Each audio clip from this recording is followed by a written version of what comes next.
പുരുഷന്മാർ തൊപ്പി ധരിക്കൽ, തലമറക്കൽ സുന്നത്തിന്റെ ഗണത്തിൽപ്പെടുമോ? ഒരു സുന്നത്തിന്റെ കൂലി പ്രതീക്ഷിച്ചുകൊണ്ട് തൊപ്പി ധരിക്കാമോ എന്നാണ്. ഒരു അടിസ്ഥാനപരമായിട്ട് മനസ്സിലാക്കേണ്ട ഒരു വിഷയം കൂടിയാണിത്. അതായത് നബി സല്ലല്ലാഹു അലൈഹി വസല്ലം തങ്ങളുടെ പ്രവൃത്തികൾ നമ്മൾ അനുധാവനം ചെയ്യുന്നതുമായി ബന്ധപ്പെട്ട് നമ്മൾ മനസ്സിലാക്കേണ്ട ഒരടിസ്ഥാനം, അത് അറിഞ്ഞാൽ പിന്നെ ഇത് മനസ്സിലാക്കാൻ എളുപ്പമായി. നബി സല്ലല്ലാഹു അലൈഹി വസല്ലം തങ്ങളുടെ പ്രവൃത്തികൾ നമ്മളത് അനുധാവനം ചെയ്യുന്ന വിഷയത്തിൽ 3 നിലക്കാണ്. നമ്മൾ പ്രവാചകനെ അനുധാവനം ചെയ്യണം. റസൂലുള്ളാഹി സ്വല്ലല്ലാഹു അലൈഹി വസല്ലം തങ്ങൾക്ക് പ്രവൃത്തികളുണ്ട്. ആ പ്രവൃത്തികൾ നമ്മൾ റസൂലുള്ളാഹിനെ അനുധാവനം ചെയ്യുമ്പോൾ പ്രവാചകന്റെ പ്രവൃത്തികൾ ആ വിഷയത്തിൽ 3 നിലക്കാണ്. ഒന്ന്, പ്രവാചകന്റെ ഇബാദത്തുകൾ, റസൂലുള്ളാഹി സ്വല്ലല്ലാഹു അലൈഹി വസല്ലം തങ്ങൾ നിർവഹിച്ച ആരാധനകൾ, നമസ്കാരം, നോമ്പ്, സക്കാത്ത് തുടങ്ങിയതായ ഇബാദത്തുകൾ. ഇത്തരം പ്രവൃത്തികൾ നമ്മൾ റസൂലുള്ളാഹിനെ കേവല പ്രവൃത്തിയിൽ തന്നെ അനുധാവനം ചെയ്യണം. റസൂലുള്ളാഹി സ്വല്ലല്ലാഹു അലൈഹി വസല്ലം തങ്ങൾ നിസ്കരിച്ചു, എങ്ങനെ നിസ്കരിച്ചു, നമ്മൾ അതേപോലെ തന്നെ റസൂലുള്ളാഹി സ്വല്ലല്ലാഹു അലൈഹി വസല്ലം തങ്ങളെ അനുധാവനം ചെയ്യേണ്ടതുണ്ട്. റസൂലുള്ളാഹിന്റെ പ്രവൃത്തികൾ രണ്ടാമത്തേത് റസൂലുള്ളാഹിക്ക് പ്രത്യേകമായ പ്രവൃത്തിയാണ്, ഖാസായ പ്രവൃത്തികൾ. റസൂലുള്ളാഹി സ്വല്ലല്ലാഹു അലൈഹി വസല്ലം തങ്ങൾ 4 കല്യാണം കഴിച്ചത്, അതേപോലെ റസൂലുള്ളാഹി സ്വല്ലല്ലാഹു അലൈഹി വസല്ലം തങ്ങൾ ചില വ്യക്തികളുടെ സാക്ഷ്യം, നമ്മളൊക്കെ 2 പേരുടെ സാക്ഷ്യം സ്വീകരിക്കേണ്ടത് റസൂൽ എന്ത് ചെയ്തിട്ടുണ്ട്? ഒരാളുടെ സാക്ഷ്യം തന്നെ 2 ആളുടേതായിട്ട് പരിഗണിച്ചിട്ടുണ്ട്. ഇതൊക്കെ റസൂലുള്ളാഹിക്ക് പ്രത്യേകമായിട്ടുള്ളത് എന്താ? പ്രവൃത്തിയാണ്. ഇത്തരം പ്രവൃത്തികളെ സംബന്ധിച്ചിടത്തോളം അതിൽ റസൂലുള്ളാഹിനെ നമ്മൾ അനുധാവനം ചെയ്യാൻ പാടുള്ളതല്ല.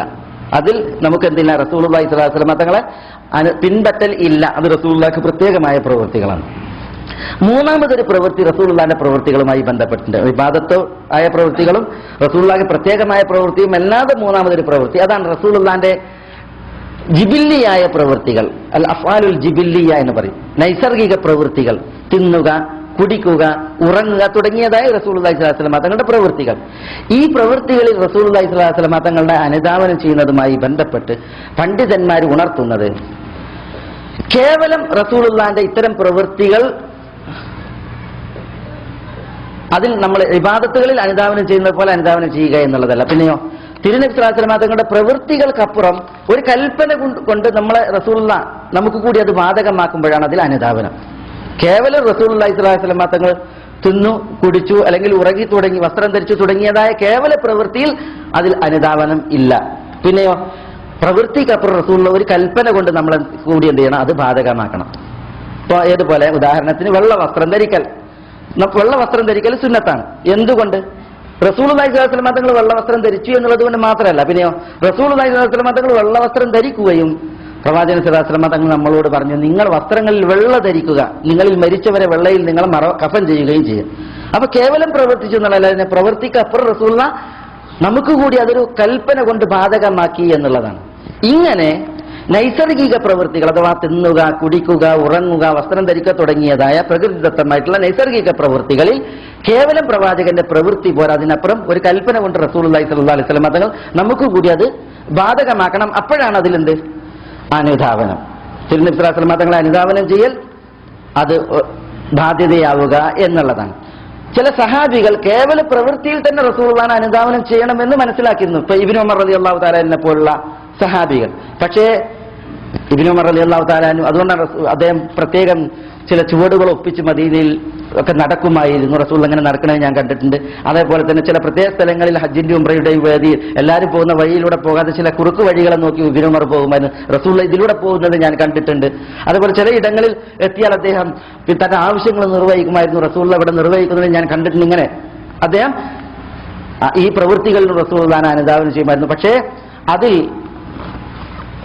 ഉമറിനെ പോലുള്ള, ആയിഷ റളിയല്ലാഹു തആലയെ പോലുള്ളതായ മഹത്തുക്കൾ പറഞ്ഞതുപോലെ തന്നെ അത്തരം പ്രവൃത്തികളിൽ റസൂലുള്ളാഹി സ്വല്ലല്ലാഹു അലൈഹി വസല്ലം തങ്ങളെ അനുധാവനം ചെയ്യൽ ഇല്ല. പിന്നെയോ ആ അനുധാവനം ചെയ്യൽ നമുക്ക് നമ്മൾ ചെയ്യേണ്ടത് റസൂലുള്ള നമുക്ക് കൂടി അത് ബാധകമാക്കുമ്പോഴാണ്, ഒരു കൽപ്പനയിലൂടെ.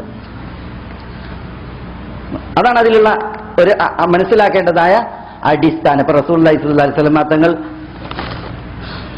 ഉറങ്ങി കിടന്ന്, റസൂലുള്ള കിടന്നത് അവിടെ ഈത്തപ്പന്റെ പട്ട മെടഞ്ഞ തടുക്കിലാണ്. തലയിണയിൽ റസൂലുള്ളാഹി സ്വല്ലല്ലാഹു അലൈഹി വസല്ലം തങ്ങൾ ചകിരി വെച്ചിട്ടായിരുന്നു. ഈത്തപ്പന്റെ ചണ്ടി നിറച്ച് തലയിണയായിരുന്നു. നമ്മൾ ഈത്തപ്പന പട്ടയിൽ കിടക്കലും അങ്ങനത്തെ തലയിണ വെച്ച് ഉറങ്ങലും സുന്നത്ത് എന്ന് പറയാൻ പറ്റുമോ? ഇല്ല. കാരണം റസൂലുള്ളാഹി സ്വല്ലല്ലാഹു അലൈഹി വസല്ലം തങ്ങളുടെ കേവല പ്രവൃത്തിയുള്ളത് നമുക്ക് റസൂലുള്ളാഹി സ്വല്ലല്ലാഹു അലൈഹി വസല്ലം തങ്ങൾ എന്ത് ചെയ്തിട്ടില്ല? കൽപ്പനയിലൂടെ ബാധകമാക്കിയിട്ടില്ല. അപ്പോഴാണ് നമുക്കത് അനുധാവനം ചെയ്യൽ ഉണ്ടാവുക. ശിരോവസ്ത്രം ധരിക്കുന്ന ഇതിന്റെ വിഷയത്തിലും അങ്ങനെയാണ്. റസൂലുള്ളാഹി സ്വല്ലല്ലാഹു അലൈഹി വസല്ലം തങ്ങൾ ശിരോവസ്ത്രം ധരിച്ചു എന്നുള്ളത് ശരിയാണ്. പക്ഷേ അതിൽ റസൂലുള്ളാഹിയെ ഫോളോ ചെയ്യൽ പിൻപറ്റി നമുക്ക് സുന്നത്താകുമോ? സുന്നത്താകണമെങ്കിൽ നിങ്ങൾ ശിരോവസ്ത്രം ധരിക്കണം എന്നുള്ള ഒരു കൽപ്പന കൊണ്ട് റസൂലുള്ളാഹി അത് നമുക്ക് കൂടി ബാധകമാക്കണം. അങ്ങനെ ഒരു കൽപ്പന വിഷയത്തിലുള്ളത് അറിയാൻ സാധിച്ചിട്ടില്ല. അല്ലാഹു തആല അഅലം. അസ്സലാമു അലൈക്കും.